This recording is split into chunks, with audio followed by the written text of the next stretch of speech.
Pendekar Legenda Sembilan Langit. Bab 27. Sumpah di bawah langit kristal. Hening merayap setelah cahaya biru menelan kegelapan. Debu perlahan turun seperti salju halus. Arya berdiri dengan napas tersengal, pedang naga masih bergetar lembut di genggamannya. Di sekeliling, dinding gua retak-retak, memantulkan kilau pucat seolah langit es hendak runtuh.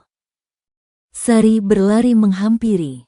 Arya, kau masih bisa berdiri? Arya mengangguk tipis. Selama kalian masih di sini, aku tidak boleh jatuh. Guru kelam menatapnya lekat-lekat, ada haru dan waspada sekaligus. Kemenanganmu belum berarti aman. Rasakan tanah ini. Getaran halus merambat di telapak kaki. Wira Samudra menempelkan telinga ke permukaan kristal. Naga kristal belum tenang. Bangkitnya terlalu mendadak. Jika amarahnya meledak lagi, pegunungan ini pecah. Pedang di tangan Arya tiba-tiba memanas. Cahaya birunya merayap ke lengan, menuju dada, lalu berdenyut seperti jantung kedua. Suara tua, dalam, bergema di benaknya. Pewaris pedang, tanpa sumpah hati, bilah ini hanyalah batu. Berikrar, atau bebaskan aku kembali. Arya menutup mata. Aku, Arya Kinara, bersumpah. Pedang ini bukan untuk menyombongkan diri, bukan untuk membantai yang tak berdosa. Aku mengangkatnya untuk melindungi kehidupan, menebas kegelapan yang menelan hati manusia. Cahaya pedang menjulang ke langit gua, lalu membentuk pilar biru yang menembus retakan di kubah kristal. Wira terperanjat. Itu suar pewaris. Sinyal kuno. Semua yang paham bahasa pedang akan melihatnya dari jauh. Bayu menelan ludah. Artinya, mereka akan datang kemari, bukan hanya sekte sahabat, sahut Wira, wajahnya tegang. Kultus naga hitam pun akan melihat. Seakan mengamini kalimat itu, dari lorong timur meledak tawa serak. 5 sosok berjubah hitam muncul, topeng mereka retak menampakkan wajah pucat dengan tato bersinar. Jenderal kami mundur, bukan kalah. Kalian tinggal sisanya, desis pemimpin mereka, mengangkat cambuk bayangan berujung bilah. Raga mengangkat senjata. Datang lagi, guru kelam menggeram, menahan nyeri di dadanya. Formasi bertahan. Sari, lindungi Arya. Bayu, Raga, putus jalur belakang. Mereka menyerbu. Cambuk bayangan memecah udara, meninggalkan bau besi dan dingin. Arya mengangkat pedang naga. Bilahnya bernyanyi, sekali tebas, 3 cambuk putus bagaikan benang basah. Tapi setiap ayunan menyedot sisa tenaganya, luka di bahu kembali mengucur. Arya, berhenti memaksa, Sari berteriak. Kalau aku berhenti, mereka yang jatuh terlebih dulu, jawabnya, mata menyalakan tekad. 2 musuh menerobos, menusuk ke arah Sari. Arya melesat, terlambat setengah tarikan napas, namun akar-akar hijau meledak dari lantai, membentuk perisai melengkung. Esensi alam bergerak tanpa perintah, seolah sumpah barusan membuka jalur baru di dalam dirinya. Dia menyatu. Pedang dan alam, gumam guru kelam, kagum sekaligus cemas. Pertarungan memanas. Bayu, yang biasanya nyolot, kini bertarung mati-matian menutup celah. Raga tersungkur, bangkit lagi, darah di pelipis mengabur pandangan. Pemimpin musuh menari dalam kabut hitam, bergerak seperti bayang-bayang air. Cukup, Arya menjejak. Bilah biru menyapu rendah.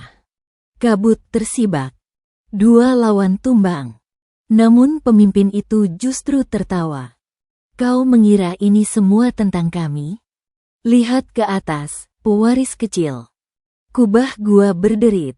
Retakan berkumpul membentuk lingkaran, lalu mata.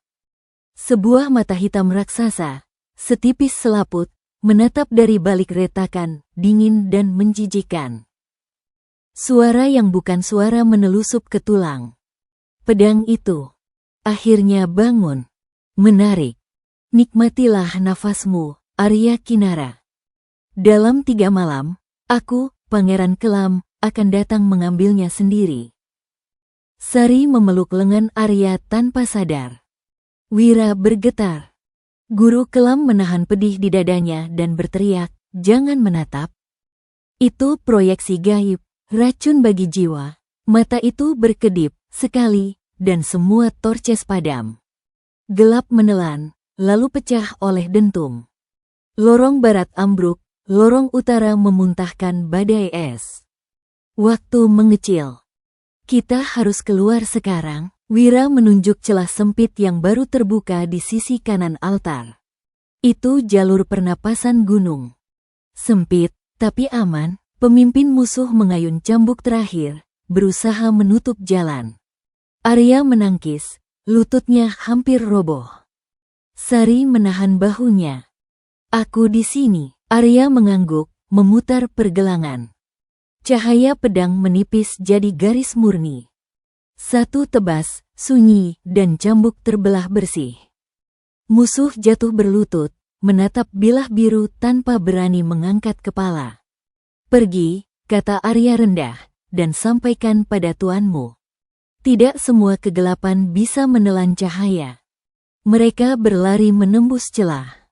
Dingin memahat napas, batu-batu runcing menggores baju. Di belakang, ruang utama runtuh, suara naga menggema lirih, bukan amarah, melainkan restu. Saat akhirnya mereka menerobos keluar ke lereng bersalju, pilar biru di langit perlahan pudar.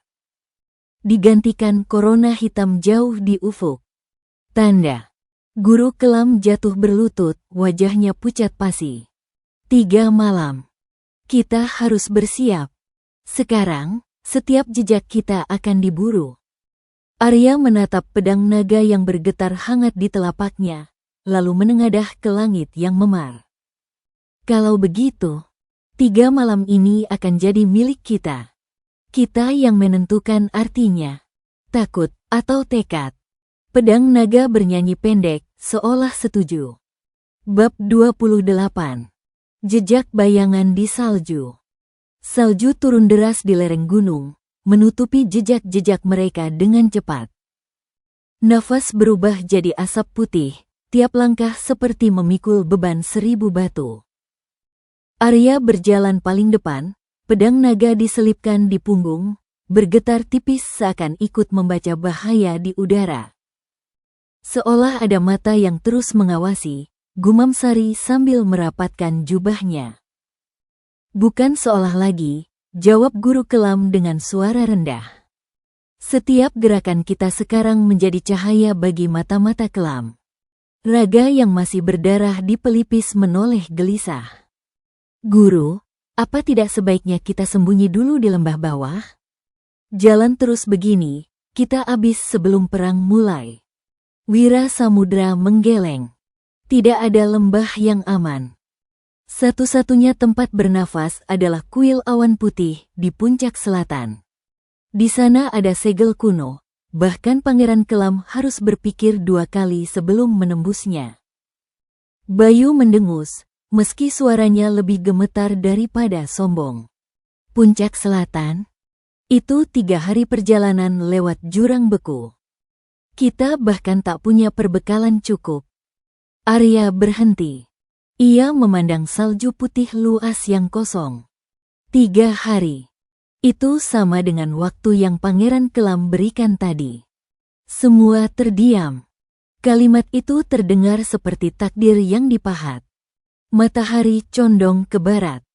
Warna oranye samar memantul di salju, membuat bayangan mereka panjang dan aneh. Tiba-tiba Sari menjerit pelan. "Bayangan kita bergerak sendiri." Benar.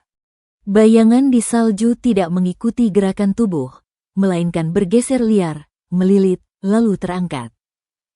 Dari tanah salju, sosok-sosok hitam berdiri, mata merah menyala. Tentara bayangan. Pasukan ilusi. Tapi bisa melukai nyata, desis Guru Kelam. Formasi bertahan, Arya menarik pedang naga. Cahaya biru menyalakan sekeliling, memantulkan kristal-kristal es hingga gua putih terbentuk. Bayangan pertama menyerbu, kuku hitam panjang menggores udara. Arya menangkis, tubuh bayangan pecah jadi asap, tapi dari asap itu muncul dua bayangan baru. Semakin ditebas, semakin bertambah. Raga panik, menangkis serangan tiga bayangan sekaligus. Cari sumbernya, teriak guru kelam. Wira Samudra berlutut, menancapkan telapak ke salju. Ada segel kegelapan di bawah tanah. Harus dihancurkan, aku yang turun, sahut Arya. Ia menghunjamkan pedang naga ke tanah, dan cahaya biru menembus es, menyingkap lingkaran rune hitam berputar. Begitu pedang menyentuh segel, Arya terseret masuk ke dunia gelap. Ia berdiri di ruang tanpa batas, hanya cahaya kecil dari liontin giok di dadanya. Dari kegelapan, sosok tinggi muncul, bukan manusia, bukan bayangan, tapi cermin dirinya sendiri. Aku adalah ketakutanmu, kata bayangan Arya. Kau takut gagal melindungi. Kau takut kehilangan temanmu, takut tak sekuat yang semua harapkan. Arya mengepalkan tangan. Benar, aku takut. Tapi aku tidak berhenti. Bayangan tersenyum dingin. Kalau begitu, lawan aku dengan hatimu. Dua bilah muncul. Satu pedang naga asli, satu tiruan hitam. Pertarungan meletus. Tebasan demi tebasan membuat ruang hitam pecah dengan kilatan biru dan merah. Arya terdesak, bilahnya bergetar, tapi liontin di dadanya bersinar. Suara ibunya bergema. Cahaya jiwa tak pernah kalah oleh bayangan. Arya berteriak, menghujam bilah biru ke dada bayangan. Sosok itu hancur jadi serpihan cahaya. Ruang hitam runtuh. Kembali ke dunia nyata. Arya membuka mata. Pedangnya menusuk inti segel hitam. Lingkaran rune pecah, bayangan di salju menjerit dan menghilang serentak. Angin berhenti. Salju jatuh dengan damai. Sari menghampiri, matanya berkaca-kaca. Arya, kau sempat menghilang. Kami kira aku hanya bertemu diriku sendiri, jawab Arya pelan, menahan letih. Guru kelam menatapnya tajam. Itu baru permulaan. Pangeran Kelam sedang menguji kelemahanmu sebelum turun tangan sendiri. Arya menggenggam pedang naga lebih erat. Kalau begitu, biarkan dia tahu. Aku tidak akan lari. Bersambung.